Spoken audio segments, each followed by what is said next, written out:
सियावर रामचंद्र की, सियावर रामचंद्र की जय सिया राम। उत्तर प्रदेश की राज्यपाल आनंदीबेन पटेल, राष्ट्रीय स्वयंसेवक संघ के परम पूजनीय सरसंघ चालक डॉक्टर मोहन भागवत जी, उत्तर प्रदेश के मुख्यमंत्री योगी आदित्यनाथ जी, श्री राम जन्मभूमि तीर्थ क्षेत्र ट्रस्ट के अध्यक्ष पूज्य महंत नृत्य गोपाल दास जी, पूज्य संत समाज, यहां पधारे सभी भक्तगण, देश और दुनिया से इस ऐतिहासिक पल के साक्षी बन रहे कोटि कोटि राम भक्त, देवी और सज्जनों, आज अयोध्या नगरी भारत की सांस्कृतिक चेतना के एक और उत्कर्ष बिंदु की साक्षी बन रही है। आज संपूर्ण भारत, संपूर्ण विश्व राममय है।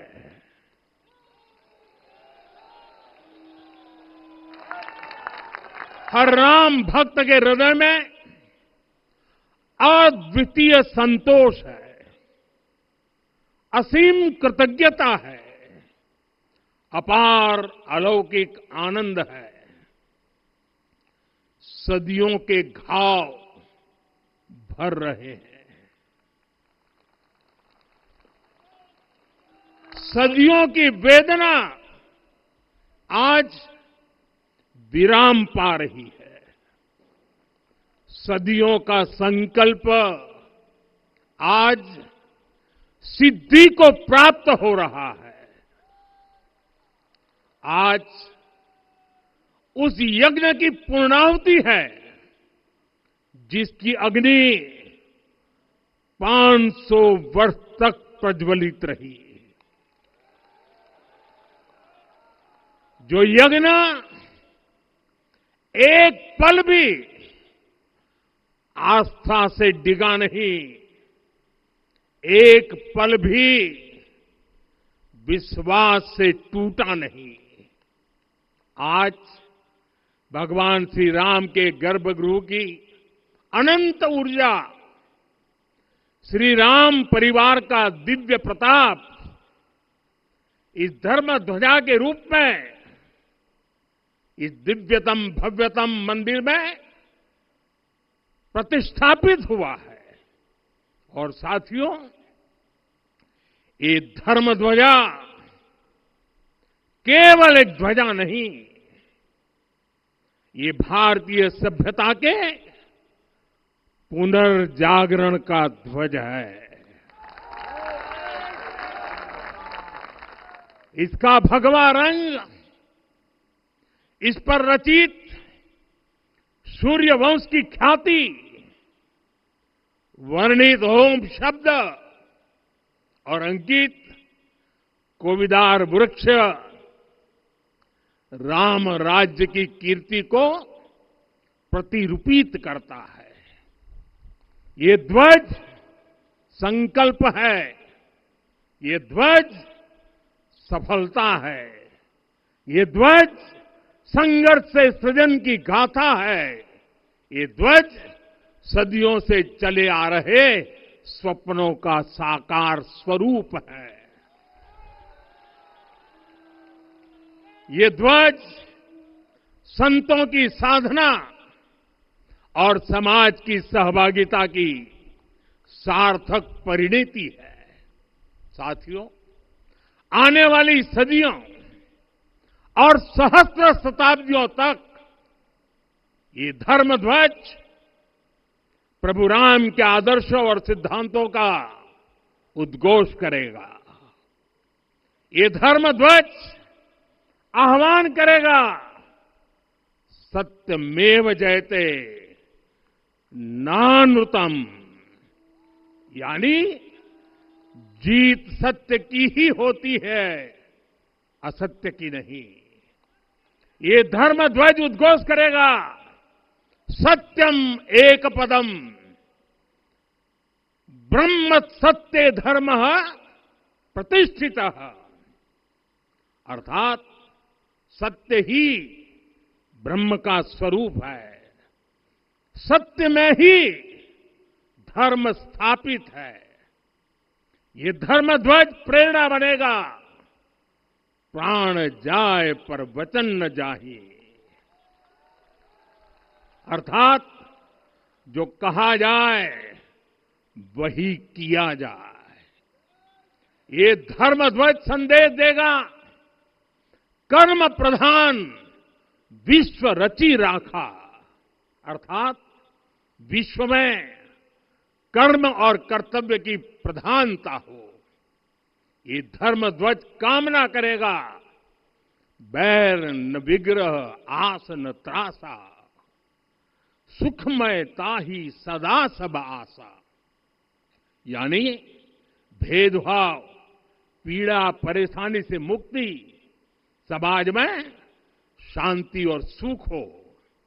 ये धर्म ध्वज हमें संकल्पित करेगा, नहीं दरिद्र कोऊ दुखी न दीना, यानी हम ऐसा समाज बनाएं जहां गरीबी न हो, कोई दुखी या लाचार न हो। साथियों, हमारे ग्रंथों में कहा गया है, आरोपितम ध्वजम दृष्ट्वा, ये अभिनंदनित धार्मिका, ते अपि सर्वे प्रमुच्यते महापातक कोटि भी, यानी जो लोग किसी कारण मंदिर नहीं आ पाते और दूर से मंदिर के ध्वज को प्रणाम कर लेते हैं, उन्हें भी उतना ही पुण्य मिल जाता है। साथियों, ये धर्म ध्वज भी इस मंदिर के ध्येय का प्रतीक है। ये ध्वज दूर से ही रामलला की जन्मभूमि के दर्शन कराएगा और युगों युगों तक प्रभु श्री राम के आदेशों और प्रेरणाओं को मानव मात्र तक पहुंचाएगा। साथियों, मैं संपूर्ण विश्व के करोड़ों राम भक्तों को इस अविस्मरणीय क्षण की, इस अद्वितीय अवसर की हार्दिक शुभकामनाएं देता हूं। मैं आज उन सभी भक्तों को भी प्रणाम करता हूं, हर उस दानवीर का भी आभार व्यक्त करता हूं जिसने राम मंदिर निर्माण के लिए अपना सहयोग दिया। मैं राम मंदिर के निर्माण से जुड़े हर श्रमवीर, हर कारीगर, हर योजनाकार, हर वास्तुकार, सभी का अभिनंदन करता हूं। साथियों, अयोध्या वह भूमि है जहां आदर्श आचरण में बदलते हैं। यही वह नगरी है जहां श्री राम ने अपना जीवन पथ शुरू किया था। इसी अयोध्या ने संसार को बताया कि एक व्यक्ति कैसे समाज की शक्ति से, उसके संस्कारों से पुरुषोत्तम बनता है। जब श्री राम अयोध्या से वनवास को गए तो वे युवराज राम थे, लेकिन जब लौटे तो मर्यादा पुरुषोत्तम बनकर के आए और उनके मर्यादा पुरुषोत्तम बनने में महर्षि वशिष्ठ का ज्ञान, महर्षि विश्वामित्र की दीक्षा, महर्षि अगस्त्य का मार्गदर्शन, निषाद राज की मित्रता, मां शबरी की ममता, भक्त हनुमान का समर्पण, इन सब की अनगिनत ऐसे लोगों की महत्वपूर्ण भूमिका रही है। साथियों, विकसित भारत बनाने के लिए भी समाज की इसी सामूहिक शक्ति की आवश्यकता है। मुझे बहुत खुशी है कि राम मंदिर का दिव्य प्रांगण भारत के सामूहिक सामर्थ्य की भी चेतना स्थली बन रहा है। यहां 7 मंदिर बने हैं। यहां माता शबरी का मंदिर बना है, जो जनजातीय समाज के प्रेम भाव और आतिथ्य परंपरा की प्रतिमूर्ति है। यहां निषादराज का मंदिर बना है। ये उस मित्रता का साक्षी है जो साधन नहीं, साध्य को, उसकी भावना को पूजती है। यहां एक ही स्थान पर माता अहिल्या है, महर्षि वाल्मीकि है, महर्षि वशिष्ठ है, महर्षि विश्वामित्र है, महर्षि अगस्त्य है और संत तुलसीदास है। रामलला के साथ साथ इन सभी ऋषियों के दर्शन भी यहीं पर होते हैं। यहां जटायु जी और गिलहरी की मूर्तियां भी है, जो बड़े संकल्पों की सिद्धि के लिए हर छोटे से छोटे प्रयास के महत्व को दिखाती है।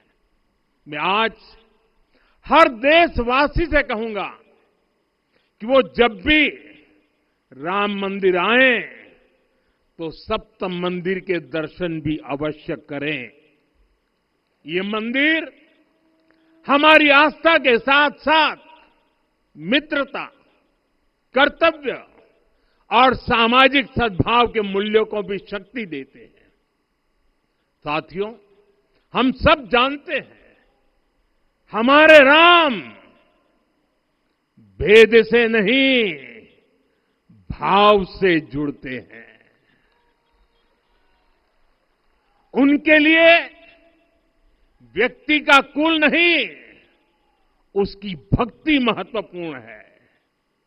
उन्हें वंश नहीं, मूल्य प्रिय है। उन्हें शक्ति नहीं, सहयोग महान लगता है। आज हम भी उसी भावना से आगे बढ़ रहे हैं। पिछले 11 वर्षों में महिला, दलित, पिछड़े, अति पिछड़े, आदिवासी, वंचित, किसान, श्रमिक, युवा, हर वर्ग को विकास के केंद्र में रखा गया है। जब देश का हर व्यक्ति, हर वर्ग, हर क्षेत्र सशक्त होगा, तब संकल्प की सिद्धि में सबका प्रयास लगेगा।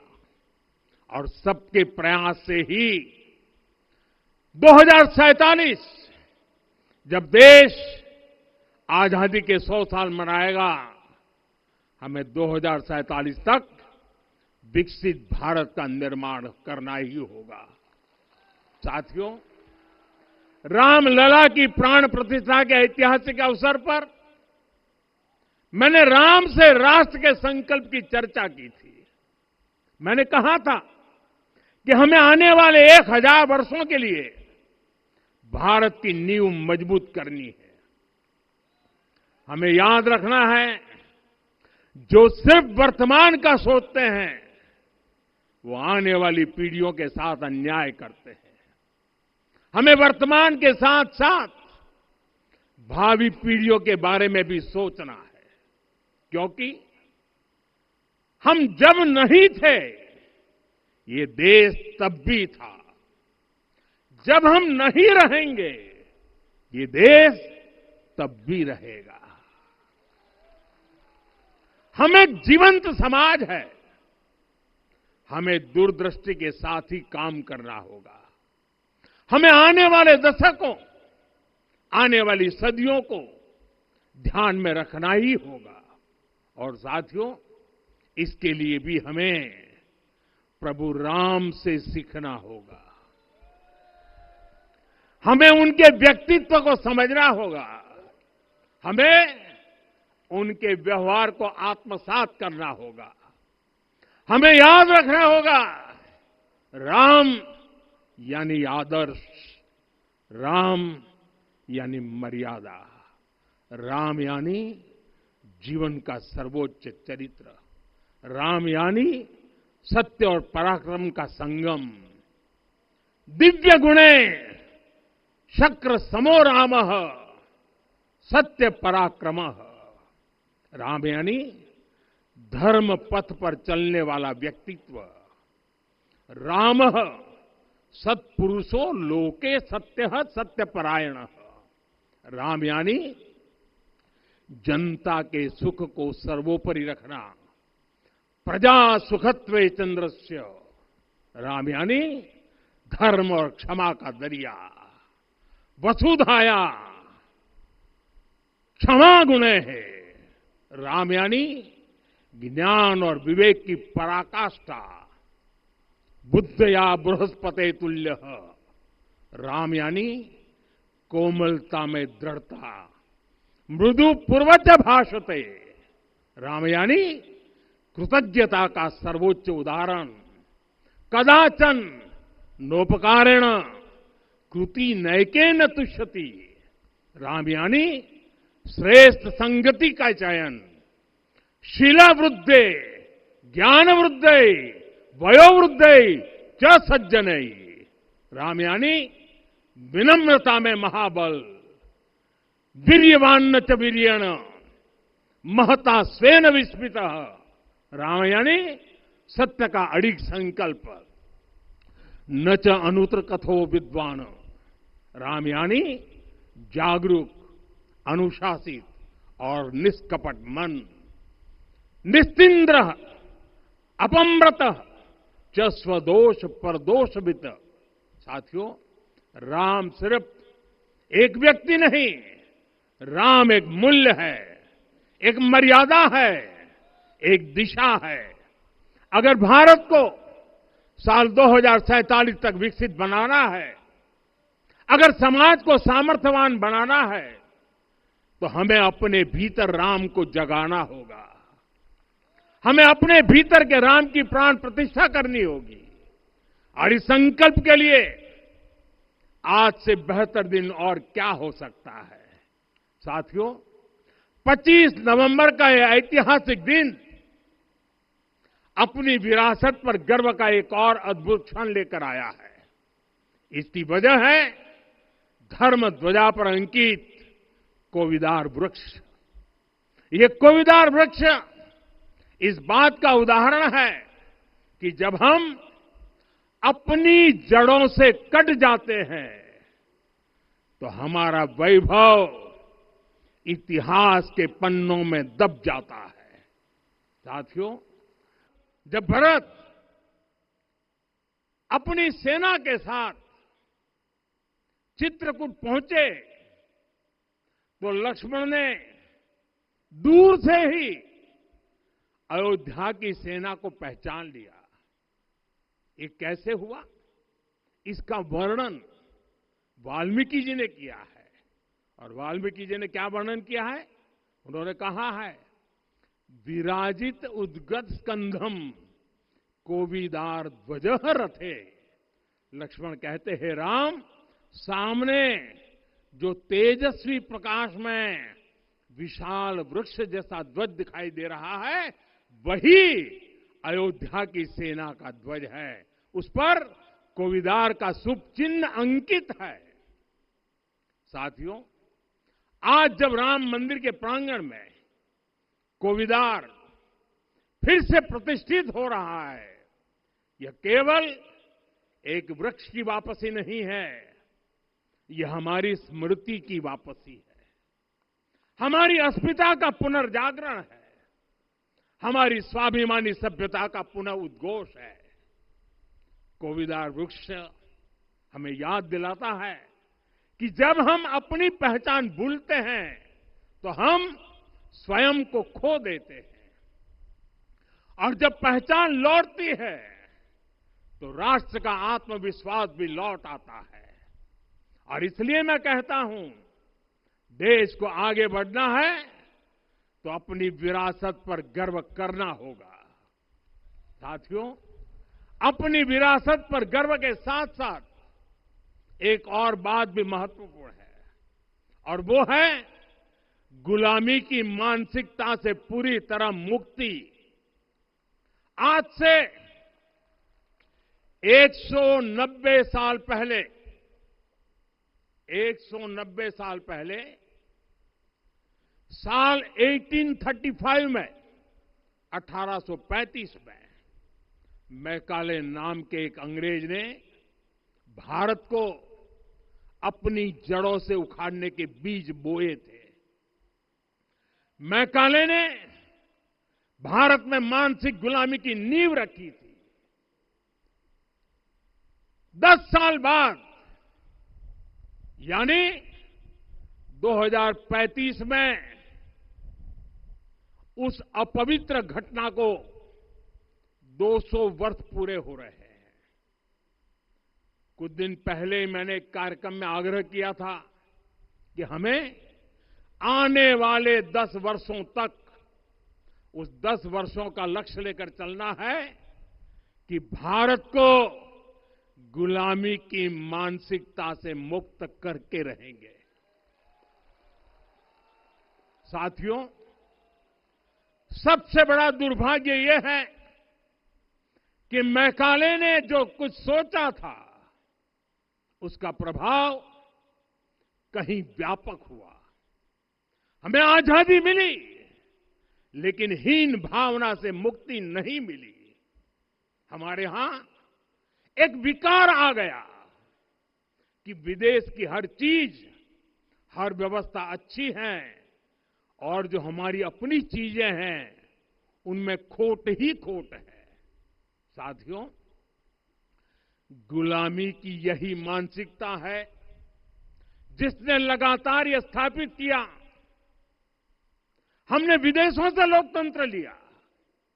कहा गया कि हमारा संविधान भी विदेश से प्रेरित है, जबकि सच ये है कि भारत लोकतंत्र की जननी है, मदर ऑफ डेमोक्रेसी है। लोकतंत्र हमारे डीएनए में है। साथियों, अगर आप तमिलनाडु जाएंगे तो तमिलनाडु के उत्तरी हिस्से में उत्तीरमेरूर गांव है। वहां हजारों वर्ष पहले का एक शिलालेख है। उसमें बताया गया है कि उस कालखंड में भी कैसे लोकतांत्रिक तरीके से शासन व्यवस्था चलती थी, लोग कैसे सरकार चुनते थे। लेकिन हमारे यहां तो मैग्ना कार्टा की प्रशंसा का ही चलन रहा। हमारे यहां भगवान बसवन्ना, उनके अनुभव मंटपा की जानकारी भी सीमित रखी गई। अनुभव मंटपा यानी जहां सामाजिक, धार्मिक और आर्थिक विषयों पर सार्वजनिक बहस होती थी, जहां सामूहिक सहमति से निर्णय लिए जाते थे। लेकिन गुलामी की मानसिकता के कारण इस भारत की कितनी ही पीढ़ियों को इस जानकारी से भी वंचित रखा गया। साथियों, हमारी व्यवस्था के हर कोने में गुलामी की इस मानसिकता ने डेरा डाला हुआ था। अब याद करिए, भारतीय नौसेना का ध्वज सदियों तक उस ध्वज पर ऐसे प्रतीक बने रहे जिनका हमारी सभ्यता, हमारी शक्ति, हमारी विरासत से कोई संबंध नहीं था।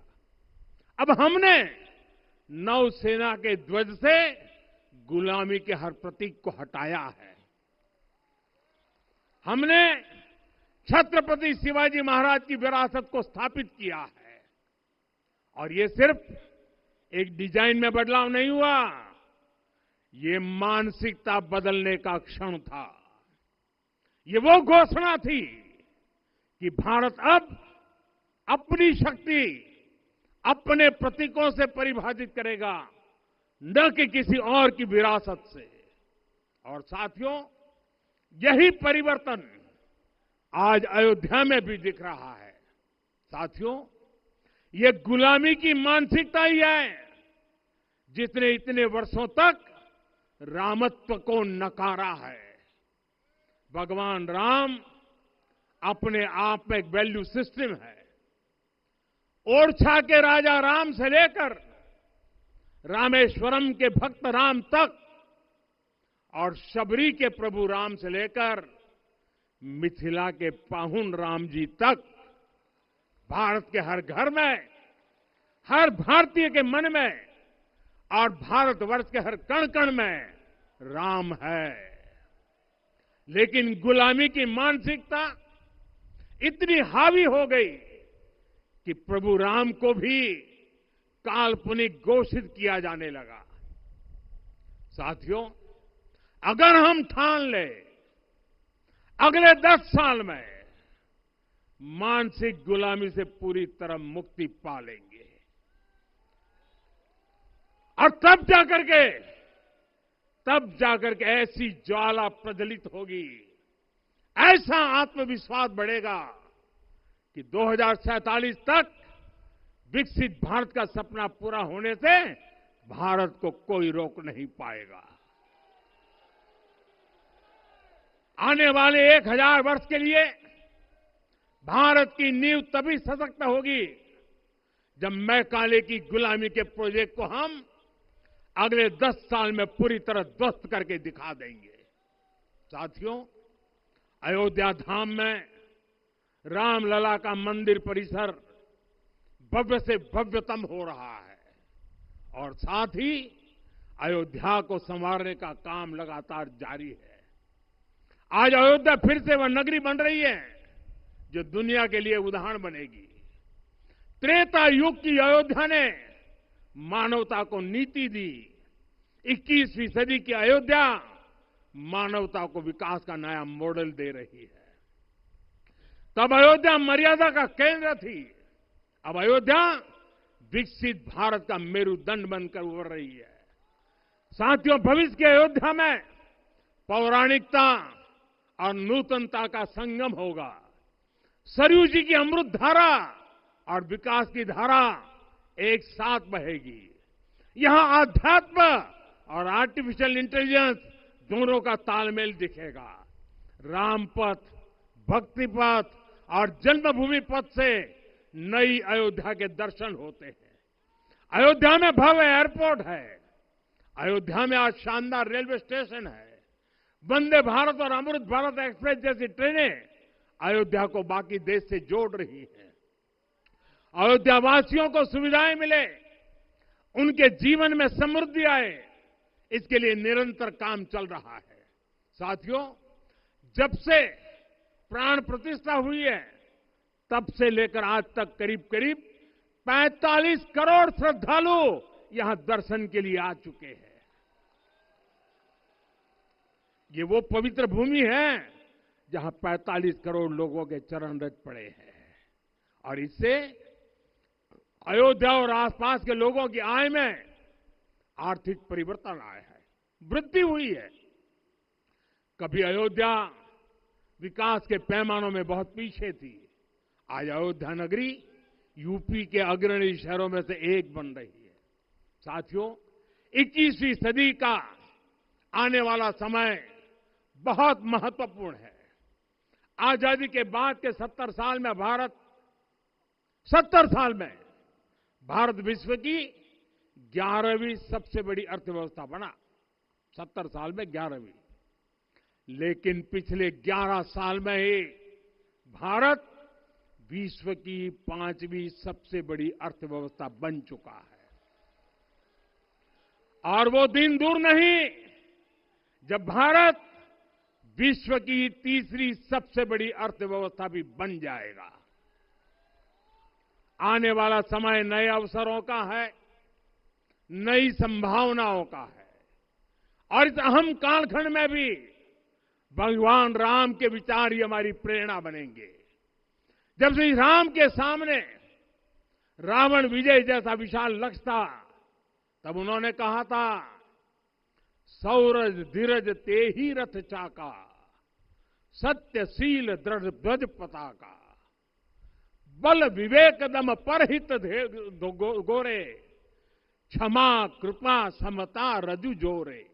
यानी रावण पर विजय पाने के लिए जो रथ चाहिए, शौर्य और धैर्य उसके पहिए हैं, उसकी ध्वजा सत्य और अच्छे आचरण की है, बल विवेक संयम और परोपकार इस रथ के घोड़े हैं, लगाम के रूप में क्षमा दया और समता है जो रथ को सही दिशा में रखते हैं। साथियों, विकसित भारत की यात्रा को गति देने के लिए ऐसा ही रथ चाहिए, ऐसा रथ जिसके पहिए शौर्य और धैर्य हो, यानी चुनौतियों से टकराने का साहस भी हो और परिणाम आने तक दृढ़ता से डटे रहने का धैर्य भी हो। ऐसा रथ जिसकी ध्वजा सत्य और सर्वोच्च आचरण हो, यानी नीति नियत और नैतिकता से समझौता कभी न हो।